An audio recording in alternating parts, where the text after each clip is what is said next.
आरक्षण की वजह से ही देश बर्बाद हुआ है। यदि आप मानते हैं कि आरक्षण की वजह से ही देश बर्बाद हुआ है तो फिर यह पोस्ट सिर्फ आपके लिए ही है। जरूर पढ़े। लश्कर भी तुम्हारा है, सरदार भी तुम्हारा है।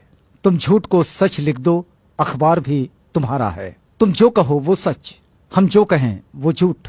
मुल्क में नफरत का ऐसा तूफान मचा डाला है।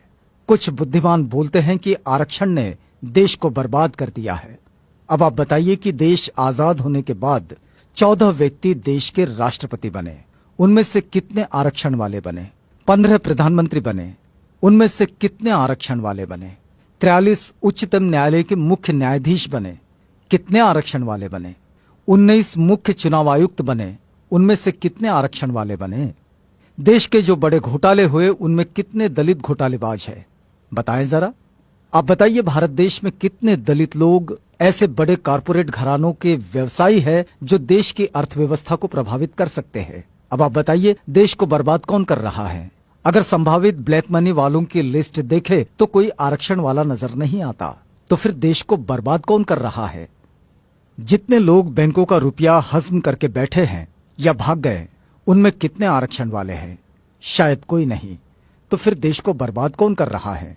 बड़े बड़े ठेकेदार जो सरकारी ठेके लेते हैं, रोड बनाते हैं, सरकारी बिल्डिंग्स बनाते हैं, उनमें कितने आरक्षण वाले हैं? तो जवाब मिलेगा 1 या 2%। तो फिर इस देश को बर्बाद आरक्षण कर रहा है या फिर मेरिट वाले? जब ब्लैक मनी लिस्ट में एक भी नाम रिजर्व कैटेगरी के लोगों का नहीं है, सारे नाम जनरल के हैं, फिर भी कुछ बेवकूफ कहते हैं कि देश को रिजर्वेशन वाले बर्बाद कर रहे हैं। सच में इससे बड़ा जोक कोई और हो ही नहीं सकता। बोफोर्स तोप घोटाला, कॉमनवेल्थ घोटाला, आदर्श सोसाइटी घोटाला, सत्यम घोटाला, कालाधन घोटाला, स्टाम्प घोटाला, यूरिया घोटाला, चारा घोटाला, सुखराम टेलीकॉम घोटाला, शेयर घोटाला, चीनी घोटाला, बहुत लंबी सूची है इन घोटालों की। ये सभी घोटाले क्या आरक्षण प्राप्त लोगों ने किए हैं? बताएंगे इसमें किसी दलित का नाम? कब तक बेवकूफ बनाते रहोगे?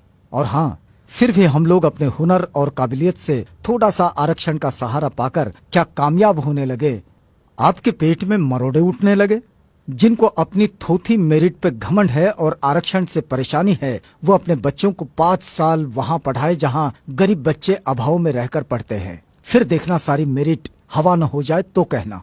और यदि कुछ तथाकथित उच्च वर्ग के लोग ये कहते हैं कि वो किसी से भेदभाव नहीं करते, तो उनसे एक ही सवाल है, क्या वो दलित परिवार से रोटी बेटी का रिश्ता करने को तैयार है? जातियां खत्म करने को तैयार है? अगर नहीं तो फिर मान लीजिए अभी आरक्षण खत्म नहीं होना चाहिए।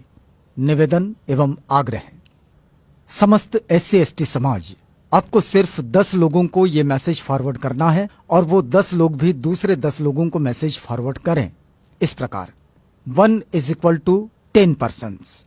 ये 10 लोग अन्य 10 लोगों को मैसेज करेंगे और इस प्रकार।